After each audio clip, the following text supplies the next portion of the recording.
ನಮಸ್ಕಾರ ಬೋಧಕರೇ ಮತ್ತು ಕಲಿಯುವವರೇ. ಇಂದು ನಾವು ರಿಟರ್ನ್ ಇನ್ಸ್ಟ್ರಕ್ಷನಲ್ ಮಟೀರಿಯಲ್ಗಳ ಆಕರ್ಷಕ ಪ್ರಪಂಚವನ್ನು ಅನ್ವೇಷಿಸುತ್ತಿದ್ದೇವೆ. ಈ ಅವಧಿಯ ಕೊನೆಯಲ್ಲಿ ನೀವು ಇವುಗಳನ್ನು ಅರ್ಥ ಮಾಡಿಕೊಳ್ಳಲು ಸಾಧ್ಯವಾಗುತ್ತದೆ. ಲಿಖಿತ ಸೂಚನಾ ಸಾಮಗ್ರಿಗಳನ್ನು ವಿವರಿಸಿ. ಲಿಖಿತ ಸೂಚನಾ ಸಾಮಗ್ರಿಗಳ ಉಪಯೋಗಗಳನ್ನು ತಿಳಿಸಿ. ವಿವಿಧ ರೀತಿಯ ಲಿಖಿತ ಸೂಚನಾ ಸಾಮಗ್ರಿಗಳನ್ನು ಪಟ್ಟಿ ಮಾಡಿ. ವಿವಿಧ ರೀತಿಯ ಲಿಖಿತ ಸೂಚನಾ ಸಾಮಗ್ರಿಗಳನ್ನು ವಿವರಿಸಿ. ಲಿಖಿತ ಸೂಚನಾ ಸಾಮಗ್ರಿಯನ್ನು ಸಿದ್ಧಪಡಿಸಲು ನೆನಪಿನಲ್ಲಿಟ್ಟುಕೊಳ್ಳಬೇಕಾದ ಅಂಶಗಳನ್ನು ಸಂಕ್ಷಿಪ್ತಗೊಳಿಸಿ. ರಿಟರ್ನ್ ಇನ್ಸ್ಟ್ರಕ್ಷನಲ್ ಮಟೀರಿಯಲ್ಸ್ WIM ವೃತ್ತಿಪರ ತರಬೇತಿ ಕಾರ್ಯಕ್ರಮದಲ್ಲಿ ಬೋಧನೆ ಮತ್ತು ಕಲಿಕಾ ಸಾಮಗ್ರಿಗಳ ಅಭಿವೃದ್ಧಿ ಮತ್ತು ಬಳಕೆ ಮೂಲಭೂತವಾಗಿ ಅಗತ್ಯವಿದೆ. ಅನೇಕ ಅಭಿವೃದ್ಧಿ ಹೊಂದಿದ ದೇಶಗಳಂತೆ ನಮ್ಮಲ್ಲಿ ಸಾಕಷ್ಟು ಬೋಧನೆ ಮತ್ತು ಕಲಿಕಾ ಸಾಮಗ್ರಿಗಳಿಲ್ಲ ಮತ್ತು ಆದ್ದರಿಂದ ಸುಧಾರಿತ ಕಲಿಕಾ ಸಾಮಗ್ರಿಗಳನ್ನು ಬೋಧಕರು ಅಥವಾ ತರಬೇತಿದಾರರ ಸಮರ್ಥ ಪ್ರಯೋಜನಕ್ಕಾಗಿ ಬೋಧಕರು ಅಥವಾ ತರಬೇತಿದಾರರು ಬಳಸಿದಾಗ ಮಾತ್ರ ಫಲಿತಾಂಶವನ್ನು ನೀಡುತ್ತದೆ. ಬೋಧಕರು ವೃತ್ತಿಪರ ತರಬೇತಿ ವ್ಯವಸ್ಥೆಗೆ ಅಗತ್ಯವಾದ ಒಳಹರಿವುಗಳನ್ನು ಉತ್ಪಾದಿಸಲು ಶಕ್ತರಾಗಿರಬೇಕು.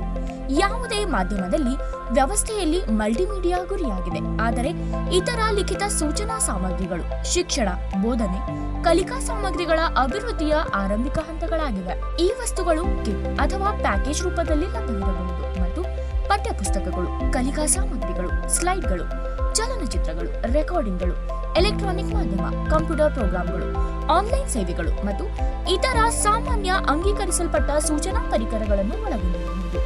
ಮೇಲೆ ಹೇಳಿದ ಸಂಪನ್ಮೂಲಗಳನ್ನು ಬಳಸಿಕೊಳ್ಳುವ ಯಂತ್ರಾಂಶವನ್ನು ಲಿಖಿತ ಸೂಚನಾ ಸಾಮಗ್ರಿಗಳೆಂದು ಪರಿಗಣಿಸಲಾಗುವುದಿಲ್ಲ.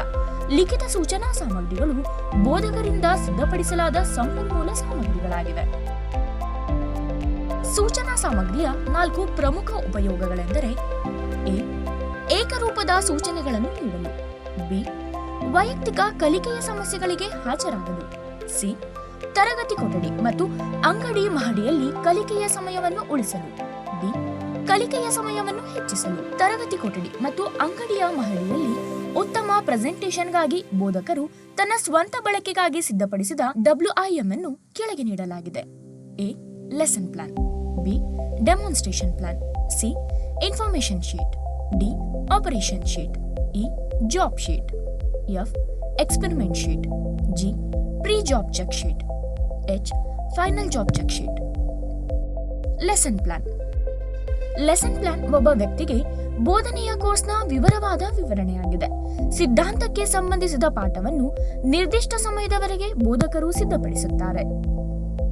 Information sheet. ಇವುಗಳು ಕಲಿಯುವವರ ನಿರ್ದಿಷ್ಟ ಅಗತ್ಯಗಳಿಗೆ ಸರಿಹೊಂದುವಂತೆ ತಯಾರಿಸಲಾದ ಸಾಮಗ್ರಿಗಳಾಗಿವೆ. ಇದು ಕಲಿಕೆಗೆ ಸಂಬಂಧಿಸಿದ ಮಾಹಿತಿ ಮತ್ತು ಕಾರ್ಯವಿಧಾನಗಳ ಉತ್ತಮ ತಿಳುವಳಿಕೆ ಮತ್ತು ಜ್ಞಾನವನ್ನು ನೀಡುತ್ತದೆ.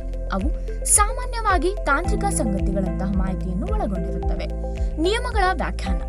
ಅಗತ್ಯವಿರುವ ಯಂತ್ರಗಳು, ವಸ್ತುಗಳು ಮತ್ತು ಉಪಕರಣಗಳು, ವಿವಿಧ ಕಾರ್ಯಾಚರಣೆಗಳಲ್ಲಿ ಒಳಗೊಂಡಿರುವ ಪ್ರಕ್ರಿಯೆಗಳು ಮತ್ತು ತತ್ವಗಳು ಮತ್ತು ಪಠ್ಯಪುಸ್ತಕಗಳಲ್ಲಿ ಸುಲಭವಾಗಿ ಲಭ್ಯವಿಲ್ಲದ ಇತರ ಮಾಹಿತಿ. ತರಗತಿಯ ಬೋಧನೆ ಅಥವಾ ಅಂಗಡಿ ಮಾತುಕತೆಗಳನ್ನು ಪರಿಶೀಲಿಸಲು ಅಥವಾ ಕಲಿತದ್ದನ್ನು ಪೂರಕಗೊಳಿಸಲು ಅವುಗಳನ್ನು ಬರೆಯಬೇಕು.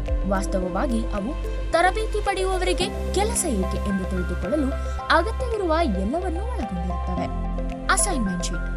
ನಿರ್ದಿಷ್ಟ ಪಾಠದ ಮಾಹಿತಿ ಅಥವಾ ಟಿಪ್ಪಣಿಗಳನ್ನು ಉಲ್ಲೇಖಿಸುವ ಮೂಲಕ ನಿಖರವಾದ ಉತ್ತರಗಳನ್ನು ತಯಾರಿಸಲು ಮತ್ತು ಬರೆಯಲು ತರಬೇತಿ ಪಡೆದವರಿಗೆ ನೀಡಲಾದ ಉದ್ದೇಶ ಮತ್ತು ವ್ಯಕ್ತಿನಿಷ್ಠ ರೀತಿಯ ಪ್ರಶ್ನೆಗಳನ್ನು ಒಳಗೊಂಡಿರುವ ಬೋಧಕರಿಂದ ಅಸೈನ್ಮೆಂಟ್ ಶೀಟ್ ಅನ್ನು ಸಿದ್ಧಪಡಿಸಲಾಗುತ್ತದೆ. ಜಾಬ್ ಶೀಟ್ ಅಥವಾ ಆಪರೇಷನ್ ಶೀಟ್ ವಿವರವಾದ ಮಾಹಿತಿ ಬಿಂದುಗಳನ್ನು ಒಳಗೊಂಡಿರುತ್ತದೆ.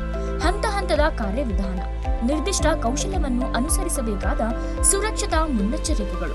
ಜಾಬ್ ಶೀಟ್ ಮತ್ತು ಆಪರೇಷನ್ ಶೀಟ್ ನಡುವಿನ ವ್ಯತ್ಯಾಸವೆಂದರೆ ಜಾಬ್ ಶೀಟ್ ಒಂದು ನಿರ್ದಿಷ್ಟ ಕೌಶಲ್ಯಕ್ಕಾಗಿ ನಿರ್ವಹಿಸಬೇಕಾದ ಕಾರ್ಯಗಳ ಸಂಖ್ಯೆಯನ್ನು ಅಥವಾ ಕಾರ್ಯಾಚರಣೆಗಳ ಸಂಖ್ಯೆಯನ್ನು ಒಳಗೊಂಡಿರುತ್ತದೆ. ಆಪರೇಟಿಂಗ್ ಶೀಟ್ ಒಂದು ನಿರ್ದಿಷ್ಟ ಕಾರ್ಯ ಅಥವಾ ಕೌಶಲ್ಯದ ನಿರ್ದಿಷ್ಟ ಕಾರ್ಯಾಚರಣೆಗಾಗಿ ಅನುಸರಿಸಬೇಕಾದ ಕಾರ್ಯವಿಧಾನಗಳನ್ನು ಒಳಗೊಂಡಿದೆ. Demonstration plan. ಡೆಮಾನ್ಸ್ಟ್ರೇಷನ್ ಪ್ಲಾನ್ ಪ್ರಾಯೋಗಿಕ ಪಾಠದ ವಿಸ್ತೃತ ವಿವರಣೆಯಾಗಿದೆ ಅಥವಾ ನಿರ್ದಿಷ್ಟ ಸಮಯದವರೆಗೆ ಬೋಧಕರಿಂದ ಸಿದ್ಧಪಡಿಸಲಾದ ಕೌಶಲ್ಯವಾಗಿದೆ. ಬೋಧನಾ ವಸ್ತುಗಳ ಗುಣಲಕ್ಷಣಗಳು. ಬೋಧನಾ ವಸ್ತುಗಳ ಅಪೇಕ್ಷಣೀಯ ಗುಣಲಕ್ಷಣಗಳು. ಎ. ನಿಖರವಾದ ಮಾಹಿತಿ ಮತ್ತು ನಿರ್ದೇಶನವನ್ನು ನೀಡಲು. ಬಿ. ಎಲ್ಲರಿಗೂ ಅರ್ಥವಾಗುವಂತೆ ಸರಳ ಭಾಷೆಯಲ್ಲಿ ಬರೆಯುವುದು. ಸಿ ಒಂದು ಹಂತದ ಕಾರ್ಯವಿಧಾನದಲ್ಲಿ ಸರಿಯಾಗಿ ಅನುಕ್ರಮವಾಗಿದೆ. ಡಿ ಸರಳದಿಂದ ಸಂಕೀರ್ಣಕ್ಕೆ ಯಾವ ಕಲಿಕೆಯನ್ನು ಮಾಡಬಹುದು ಎಂಬುದನ್ನು ಒದಗಿಸಲಾಗಿದೆ. ಇ ಚಿಂತನೆಯನ್ನು ಉತ್ತೇಜಿಸಲು ಮತ್ತು ಕಲಿಕೆಗೆ ಸಹಾಯ ಮಾಡಲು. ಎಫ್ ಉದ್ದೇಶಗಳನ್ನು ಸ್ಪಷ್ಟವಾಗಿ ಹೇಳಲು ಒದಗಿಸಲಾಗಿದೆ. ಜಿ ಕಲಿಕೆ ಮತ್ತು ಗುರಿಗಳ ಸಾಧನೆಯನ್ನು ಪರಿಶೀಲಿಸಲು ಸ್ವಯಂ ಪರೀಕ್ಷೆಗಳು ಮತ್ತು ಮಾನದಂಡ ಪರೀಕ್ಷೆಗಳನ್ನು ಒದಗಿಸಲಾಗಿದೆ. ಎಚ್ ಹೆಚ್ಚಿನ ಅಧ್ಯಯನಕ್ಕಾಗಿ ಉಲ್ಲೇಖಗಳಾಗಿ ಒದಗಿಸಲಾಗಿದೆ ಮತ್ತು ಸುರಕ್ಷಿತ ಕೆಲಸದ ಅಭ್ಯಾಸಗಳನ್ನು ಅಳವಡಿಸಿಕೊಳ್ಳಲು ನಾನು ಮಾರ್ಗದರ್ಶನ ನೀಡುತ್ತೇನೆ. ಬೋಧನಾ ವಸ್ತುಗಳ ಸೂಚನಾ ಸಾಮಗ್ರಿಗಳನ್ನು ತಯಾರಿಸುವಾಗ ಗಮನದಲ್ಲಿಟ್ಟುಕೊಳ್ಳಬೇಕಾದ ಅಂಶಗಳು. ಲಿಖಿತ ಸೂಚನಾ ಸಾಮಗ್ರಿಗಳನ್ನು ತಯಾರಿಸುವಾಗ ಬೋಧಕರು ಈ ಕೆಳಗಿನ ಅಂಶಗಳನ್ನು ಗಮನದಲ್ಲಿಟ್ಟುಕೊಳ್ಳಬಹುದು. 1. ಸರಳ, ನೇರ ಮತ್ತು ಸುಲಭವಾಗಿ ಅರ್ಥವಾಗುವ ಭಾಷೆಯನ್ನು ಬಳಸಿ. 2. ಪೂರಕ ಲಿಖಿತ ಮಾಹಿತಿಯನ್ನು ಹಲವು ರೇಖಾಚಿತ್ರಗಳೊಂದಿಗೆ ನೀಡಬೇಕು. ಇದು ತರಬೇತಿ ಪಡೆಯುವವರಿಗೆ ಮಾಹಿತಿಯನ್ನು ಸ್ಪಷ್ಟತೆಯೊಂದಿಗೆ ಗ್ರಹಿಸಲು ಸಹಾಯ ಮಾಡುತ್ತದೆ. 3. ಪ್ರಭಾವಶಾಲಿ ಲೇಔಟ್ ಬಳಸಿ. 4. ಅಗತ್ಯವಿರುವ ಕಡೆಗಳಲ್ಲಿ ನಿರ್ದಿಷ್ಟ ಮಾರ್ಗಸೂಚಿಗಳನ್ನು ನೀಡುವುದು.